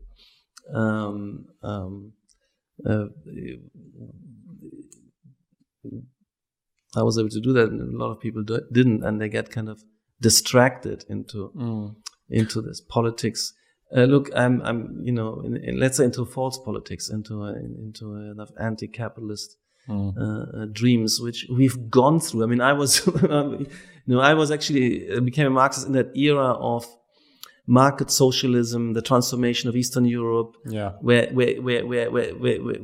there was, and you could see it happening the way the discourse itself and its protagonists keep introducing more and more features of capitalism and became kind of pro-capitalist by without realizing it. And then in particular when the tasks were also set and what then they really were doing. And so I've gone through all this. I kind of praise the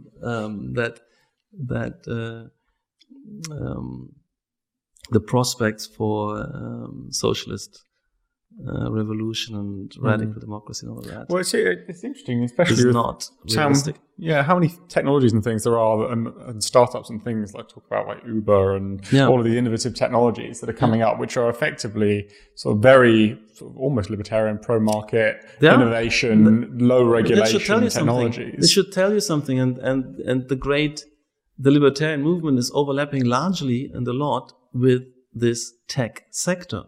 And these are the smartest, the best, the brightest, the energetic, and the missionaries of our age. And that's very healthy.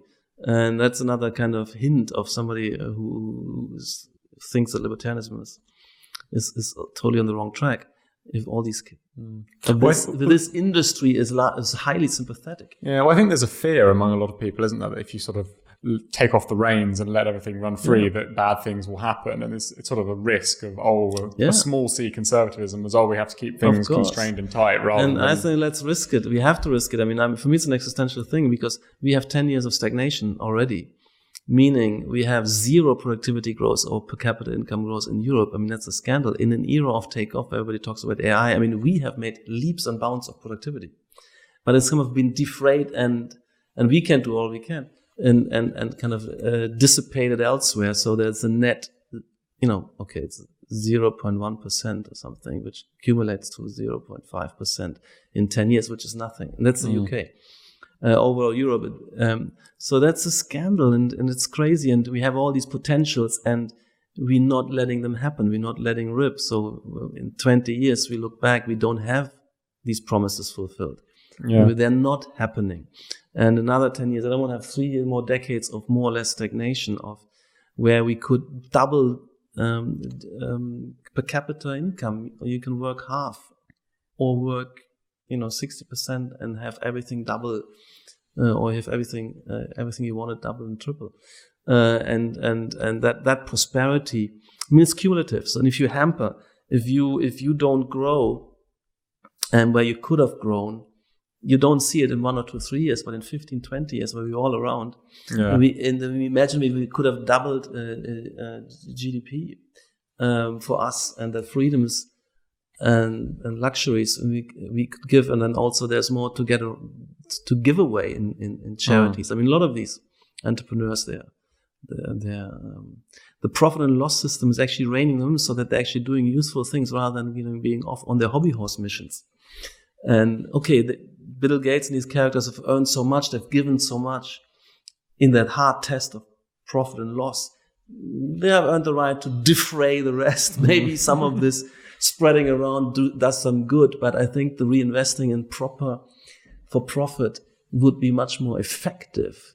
Prosperity for all investment. Well, and the big area that you've mentioned before in terms of these sort of economic theories is around planning, effectively. And you've spoken about planning as as sort of the last remaining highly regulated market. And I'm still undecided as to what is the appropriate balance between sort of letting rip and letting innovation run and protecting existing people's interests. And I think most people have that sort of nervousness and that fear that if you open up the market, all kinds of chaos will happen. That's the problem, but I don't think the history bears this out. And the only way you have to do it all at once. You can kind of gradually roll back, in which direction are we turning the dial? And that's the first insight.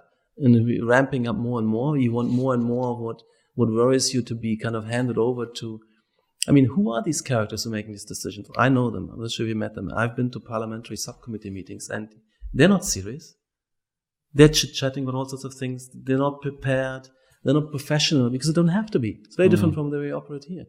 I mean, if you look at all these MPs, I mean, I have some respect for some of the ministers. I mean, it's quite interesting. It sounds elitist, but that's what people I can talk to and I have a certain degree of respect for. They were also the only ones, some of them, like David Cameron, who wasn't in the end also in a kind of petty fraudster with respect to expenses, because they have actually emissions and ambitions. But look, I call them the clowns over there. I mean, you can't. I mean, they have fantasies about what they want to regulate and what they want to interfere with. They're not knowledgeable enough. They have the real incentives isn't calling them back in. It's demagogy, or kind of rhetorics which drive them.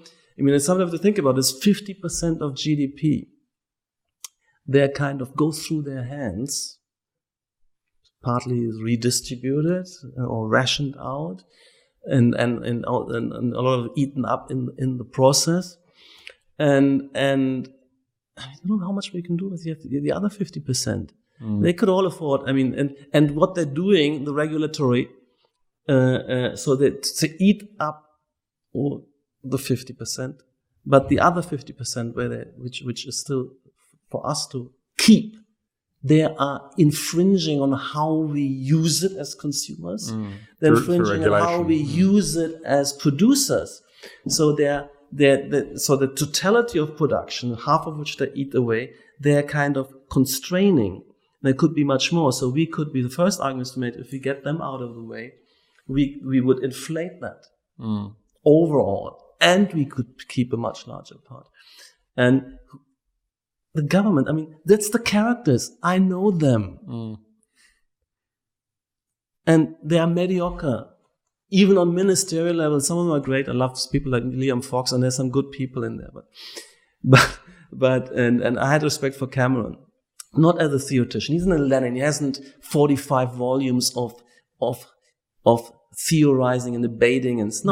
They have their own little debating. So it's mediocre characters, a bunch of clowns with pretenses, which we keep handing over more and more of decision-making powers, which they patently cannot cope with, and they're really stunting. And I think I've known. I mean, if you go to other countries, the sophisticated people and organizations are corporate entities. Give me any larger corporation. They outperform any ministry, in terms of the level of internal continuous improvement. Because it's a necessity for business, isn't it? I mean, they have the internal change management groups, consultancies working at them. They have pressures continuously to group and regroup. It's not ideal. There's also problems there. But I think, and you see, if you go into other countries, it's the only entities which can actually get things organized. So in Morocco, it's a kind of phosphate company, because they have also, bright, business leaders working there, or Aramco in Saudi, etc. These are the organizations who actually, and they are vilified. These are the heights of our, let's say, culture, and these are the heights of. This is also sophisticated leadership knowledge, which you learn in business schools. I've gone to business schools, so and that's all kind of vilified by adolescent kids running around wanting to shut down Facebook while using it. Or it's kind of a lot of hypocrisy around, isn't it?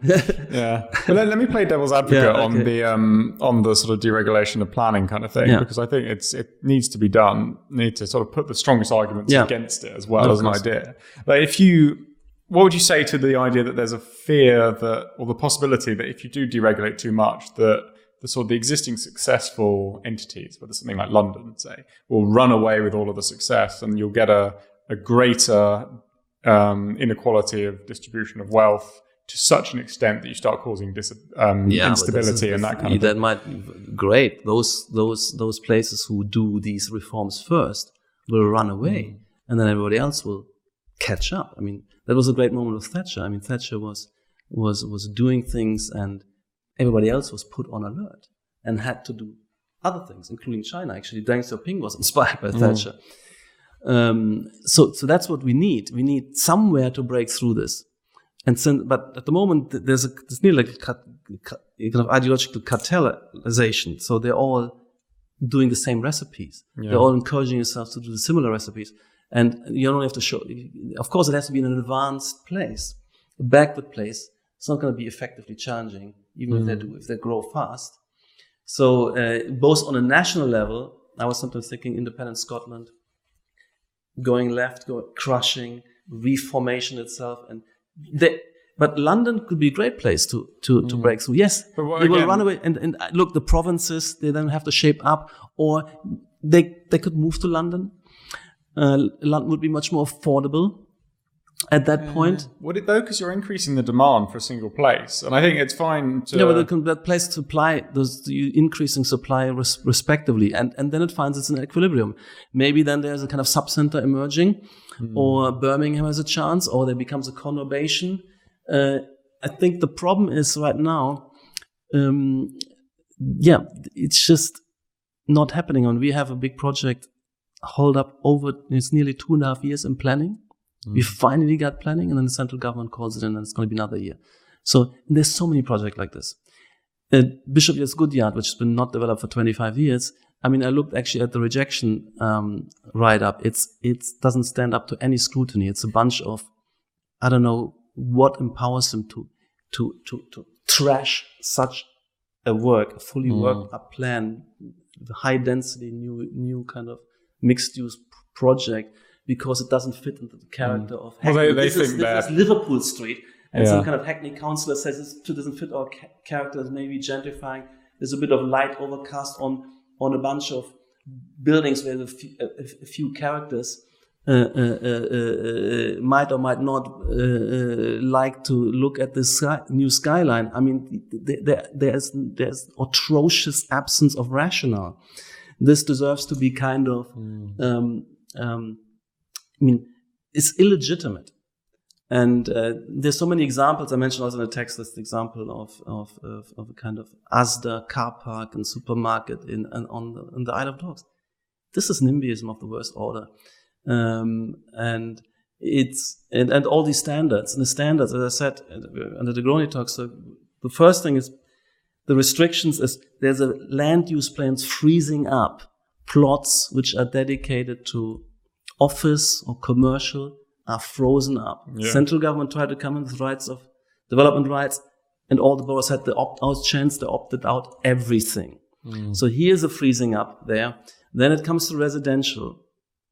You can see the distortion that sometimes these sites, the land values are permitted land values, and they have been increasing gigantically as multiple of GDP, where it was only half of GDP, all the permitted land values.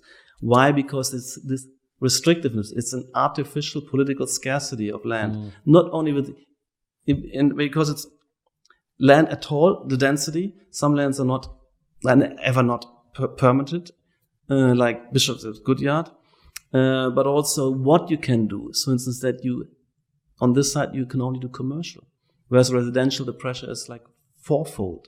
You have fourfold value multiples sometimes on on equal sites, which according to the market, collocationally the same. They should have the same price. So that's where we start. But then you have all these restrictions of the overall density, which I think usually imagine easily doubling up every development here in terms of volume, and then you can a half average unit size. If you allow for co-living, even much more stronger, you get at least 4 times to maybe 6 times population density on these same sites, and they would still be desirable, eminently marketable. And this is prevented in the name of affordability, but a lot of people would only be able to afford these more denser, smaller places. Now, we have 440 people working here. None is ever eligible for social rent, including receptionists who make much more than that. So most of the affordability is going into, these are, let's say, I think they're key worker. Key worker is a kind of pretense phrase. All of our people are key workers, okay? There's nothing for them. Then it comes to the intermediate part, which is it's actually only our senior associates and associates can afford it, because there's a minimum of 45, 50, something, literally as conditions of entering that. So you suddenly you give, so it's an absolute pretense affordability system. And that makes a huge delay and a huge difficulty, particularly as you change it, as you ramp up to 50. It's holding up all sorts of projects, but it's not helping anybody. The reality is, so you saying in a single apartment has to be 50 square meter and it has to be only 8 units on the size. It has no overlooking and so on. So that is decent living and I make it affordable. That's a lie. It's a ridiculously absurd notion. It stands up to no scrutiny. In the meantime, you're saying everything and I'm talking about standards, you create rabbit hutches. People living in rabbit hutches now. And you don't give them better chances, because all of these people, where they're living in flat shares. Well, supposed to have a rabbit hut, they're sharing a flat, and they have a former kitchen or bedroom as an apartment in a council house, which was kind of right to buy. Yeah. So the discourse is highly dishonest, because these recipes are indefensible, and the risks you're talking about aren't there. What we're talking about is, for instance, giving permit to these 4 co-living applications which the collective has running and sitting on, and offering this product into the market. And who's going to be hurt by, or who's benefited by holding these up? I mean, this London is not going to kind of become Mumbai slumland. I mean, it's the same argument as the sort of the Uber and the Ryanair argument, isn't it? That by allowing a reduction in sort of minimum standards, you actually open up access to so many more people who can then afford to access a service that they couldn't access before. Yeah. But I think that's, I can't really think of many criticisms of that side of it. The side where I would try and play devil's advocate as well is the protection of existing property owners. Say you want to build a skyscraper right next to somebody's 2-bed detached house in the suburbs or something. Like, what do you think is going to be the appropriate mechanism to ensure accountability and ensure that inappropriate things aren't built, that most logical people would agree are inappropriate? Look, there's always going to be some kind of gradual transformation of ownership rights. Okay? Now we have established some kind of an ownership rights through the political mechanism, which is NIMBYistic. My district. I can't prevent everybody else here. But ownership right migrate and change. If that's unhealthy, that needs to be discursively challenged and could be eroded.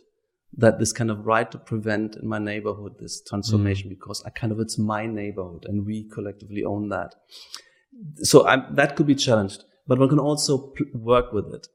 I think it ultimately should be challenged, because there's lots of, in many ways, ownership rights. Also, if you own a company, there's been many constraints on this, maybe far too many, which erode ownership right, which is effective control over directing resources and activities and so on. So, but I think in the residential, there's a kind of strangely, also, let's say council tenants have a kind of strange sense of, they're treated as owners. or tenants treated more and more like owners. I mean, there's something about freezing up too much, so where you protecting, but then the overall, it's a kind of sub-collective which allows to freeze up the overall, so that you can't build even a runway anymore in the UK. So that, but I wanted to come back. So in terms of ownership, that should be eroded. You should allow more freedom, and you shouldn't have that. If you wanted to have a dynamic, thriving metropolis, an integrated labor market, there's productivity for everybody, enhancement for everybody, and yes, you would then have to suffer the fact that something is close by, undermining the value of your house or undermining the view you were used to. You know, it's trade-offs, give and take. Yeah. But there's an interesting guy, there's a movement called YIMBY, who, you know this guy? Yeah, so in my backyard. He said, okay, we can do another way, slightly more palatable perhaps, give the right not to individuals, but make little kind of groups like a street. And he was thinking, and he's, also very constrained, these kind of, you have the main street and the side streets, which usually have the 2-story row of terrace houses, and give street by street the right to say we upgrade it into a kind of Georgian 6 to 5-story. Yeah, it's like a micro democratization, isn't it? Yeah. Look, any of such ideas of showing, making tests, releasing things. I mean, the development right thing was quite interesting. Curiously, they have no standards on the development right. I'm not sure you're aware of this. So if we have a permission to convert this into residential, we can have no standard restrictions. We can make the units as small as we like, and it shows also that there's a market for such things. And of course, the first mover, once you have frozen up, the first mover have windfalls. Once you allow small units in the market, at the first, they will be overpriced. There will be super profits, but they will be eroded quickly. And then you have a first mover advantage temporarily, because there's been no supply of this, and physically a 30 square meter, 25 square or 20 square meter unit is half of cost on the than a 41, which is now the minimum. And then you can. But people would be very happy to pay kind of, let's say, the equivalent of what would be later on a 30 square meter. So, and now actually small units, they're sold and rented very close. A 20 square meter flat in the Barbican is rented a very, very close rent to 40, because people they don't care about, they want to be here, and later on this will all be evened out. So there's this fear. One has to think through multiple steps and make some risk taking. If all hell breaks loose, I will be the last to not say, okay, if I had a wrong hypothesis, you call the plug on this, right? Or you bring back something. Yeah. I mean, I'm not talking, it's how huge is the risk, but at the moment we're just frozen up. I mean, the GLA is now looking at co-living because it's been such a great place at the collective, I'm sure. But they're doing it the wrong way. They don't allow it without regulatory freezing it right away. And we're just in the discovery process, where they're still discovering how large these units should be, how many amenities work. We're actually measuring for them utilization with sensors, etc. What's the mix of free co-working? Should we have? They have a kind of, for instance, a bed linen service. And various things on the GLA is kind of onto this, and they wanted to make obligatory the bed linen service. And they want to freeze the unit sizes. They want to give minimum amenity spaces to make it. I mean, this paternalist protectionism, I don't know, it's just false and wrong. Let them tease out where, and there might be versions where there's less amenities, and the amenities are the McDonald's around the corner. I mean, it's not. It's not dehumanizing. I mean, I know it can't be, because I lived in in Brixton in a former kitchen. This was my flat with a shared toilet.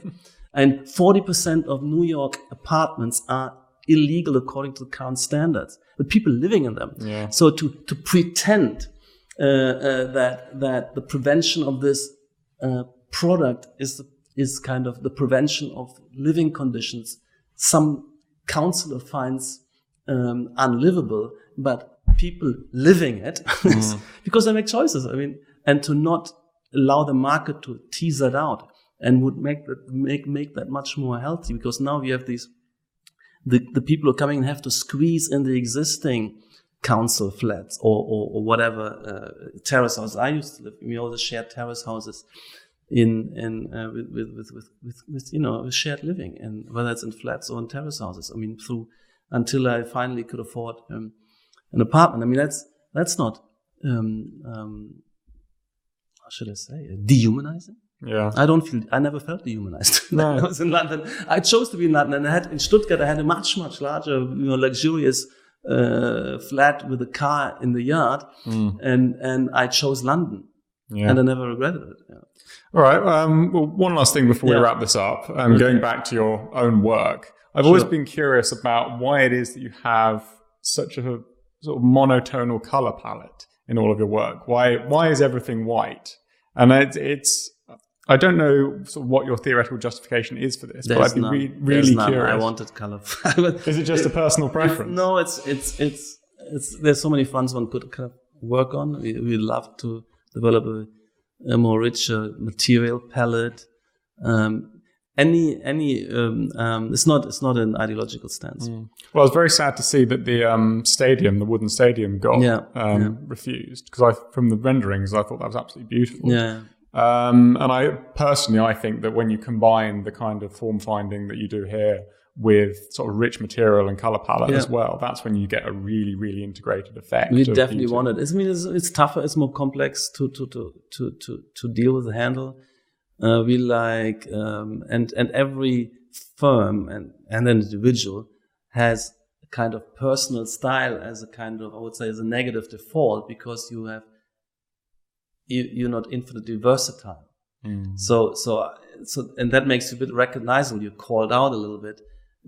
I see personal styles as limitations simply because you've invested a number of skills and repertoires, and you have to repeat to some extent, and you don't have the time and energy, and that's why we also need schools and it takes longer to build the repertoire, and then in the end it comes in, and in the meantime the kind of more oiled machine is geared towards routine, and a lot of my work is to kind of inject them off. So it's not a choice to we would love to be much more versatile. Well, do you think you need a sort of fifth album kind of equivalent that's completely different to your previous work to sort of experiment with alternatives? Yeah. That's also something I would enjoy. I mean, because there's a tendency, I think, in large practices to get the sort of the in-house style effectively, and clients start coming to you because they want the in-house style.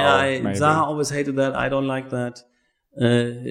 There's a pressure both from clients and sometimes from a kind of self-routinization where the staff themselves look up always the earlier projects to interrupt that. I mean, originality is tough. It doesn't be totally original. I mean, but the development of that paradigm. So I'm very happy to be recognizable as parametricism, but I don't want to be recognized as a Hadid Architects project. So if you put a project out, yes, parametrism for sure, or tectonism, if that phrase catches on, should be identified. But if they can easily spot it as Hadid Architects, then I mean, it's maybe difficult to avoid. But well, you've got a long way between you and the next competitor in terms of style. So yeah.